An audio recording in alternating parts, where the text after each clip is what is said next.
Now, I will show you how to what are the different types of operators that are used in Python. We use in Python assignment operator, arithmetic operator, logical operator, unary operator and relational operator, same that we use in case of C. So, let us see how we can use those operator in Python.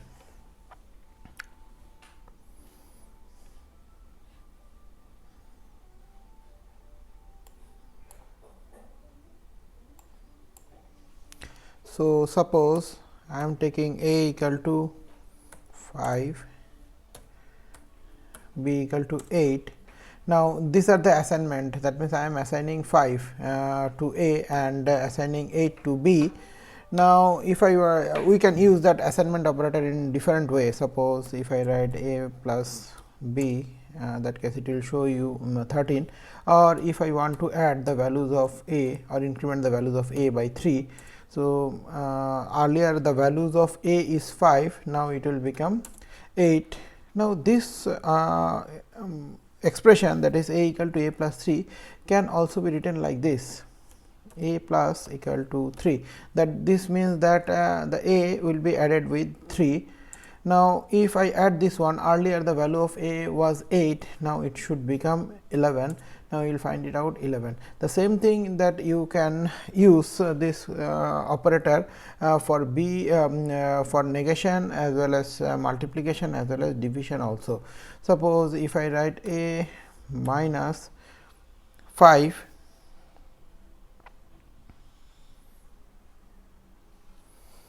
a minus equal to 5, earlier the value of a equal to 11, then the value of a will be negated by 6, or I can write that a star equal to 4, that the value of a equal to 6, then it should be incremented by 4.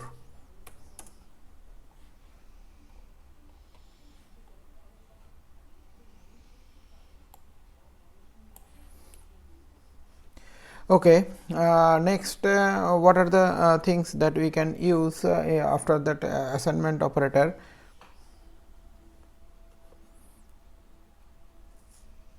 That is, the next thing is the logical operator, right? Now, logical operator means either we can use it and as a logical operator or as a logical operator. I hope you know that what is and or. Let me show you.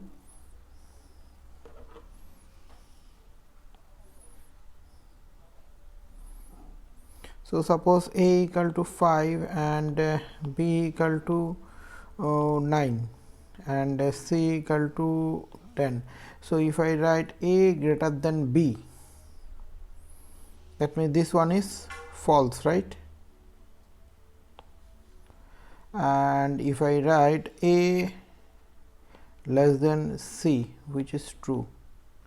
Now, if I write a greater than b or a greater than c, that means any one of, if any one of the expression is true, that case the ultimate results will be true. So, in this case we are using this or operator, that means out of these two expression any one of them should be true. But if I write a greater than b and a greater than a less than c, that case it must be false, because this one is false and this one is true. So, the ultimate results will be false. Means if we draw the truth table for or and, we will find out like this: a, b, it should be a greater than b expression, a greater than b expression, and for this one it should be a less than c expression. So, if this expression, the first expression is true, second expression is also true, in case of or the resultant value will be true, and in case of and, the resultant value will be true. Now, if this expression is true, if this expression is false, the resultant value will be true, but and will be false. If this expression is false, this expression is true, that or value will be true and value will be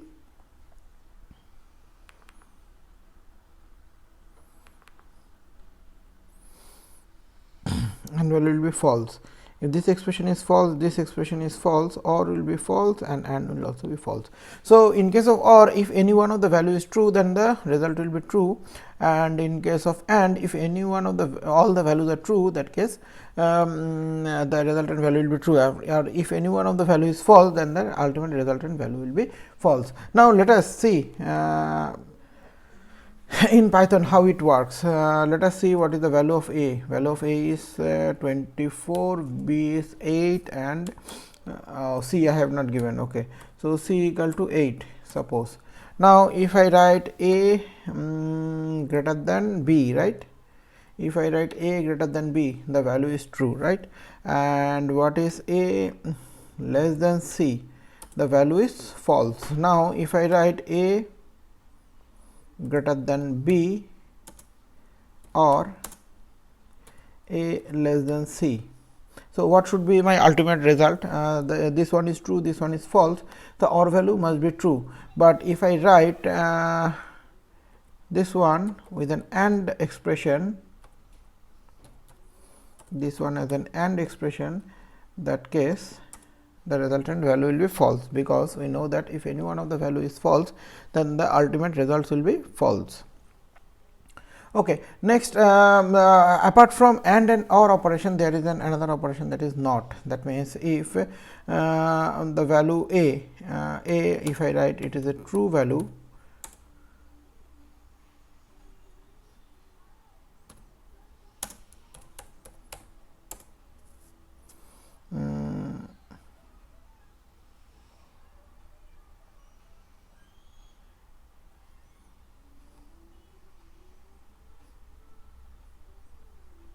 I think I should write it as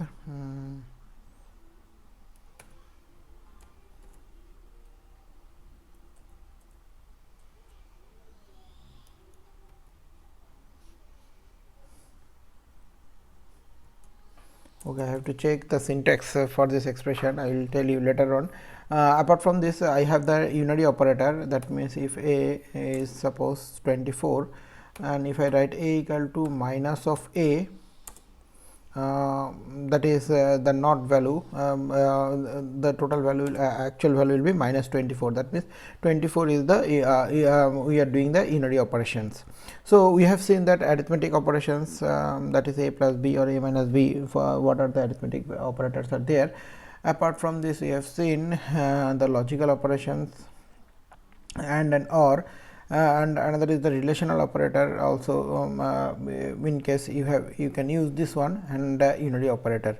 Now, the conversion of binary to decimal, or decimal to decimal to binary, then decimal to octal, and then decimal to hexadecimal. How it works? Suppose I am writing the binary, decimal value 23. 23 is the value. Now, if I want to convert this 23, first of all, to first check for 10 itself, binary of 10, it is showing that 0b 1010. That means 1010 is the binary value, and before that 0b is showing that 0 and then binary.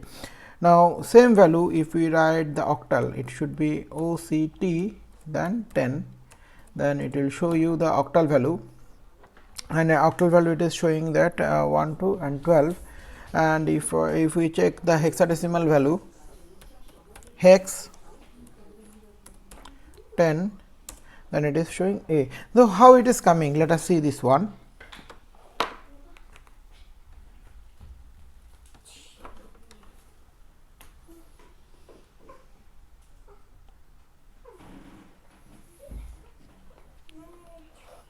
So, suppose my decimal value is 10. So, how to find out the binary value of 10? So, if we divide it with 10, and let us check that what should be its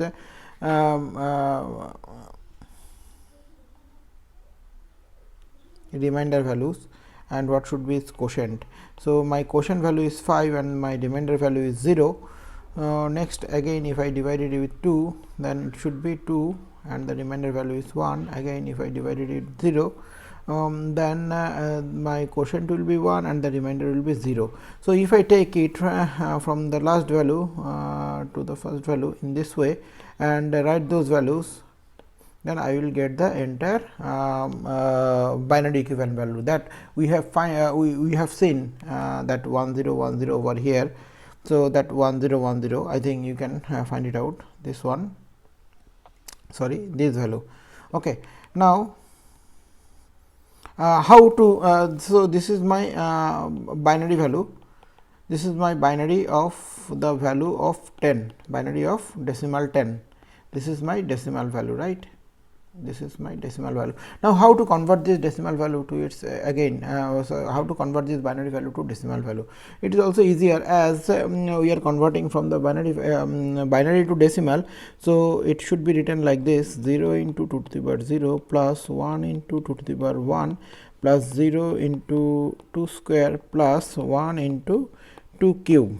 Now, the values we are getting here, it is 0 and this value plus it is 2 plus this value is 0 and this value is 8 and the ultimate value is 10. Now, if we write the same thing over here also, I will find out this one. Suppose if I write that my binary value is 0B1010, right. Now, if we write this one, you will get the decimal value again. Now, let us see for the octal values. So, what is the octal value of 10?